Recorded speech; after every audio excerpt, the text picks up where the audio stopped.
Kailan pa ba marirealize ng partner mo kung gaano ka kahalaga? Baka ma-realize lang ng tao ang halaga mo kung hindi ka na maghahabol sa kanya. Kung hindi mo na siya bibigyan ng tamang atensyon, oras at hindi mo na iiyakan. Minsan, kailangan mong kumilos na parang wala kang pakialam. Iniisip kasi niya na hindi ka mapapagod dahil mahal na mahal mo siya. Totoo, pag mahal mo, hindi ka napapagod doon. Pero yung sakit na ipinaparamdam nila sa atin ang nagpapahina sa atin. Kung sino man ang nakakapanood nito, alam mo sa sarili mo kung gaano ka karapat-dapat. Kaya itigil mo na ang pagtutok sa taong hindi karapat-dapat sa iyo.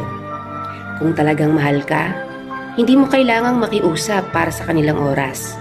Kasi kung talagang gusto ka nila, buong puso nilang ibibigay. Kaya please, mahalin mo ang sarili mo higit kanino man.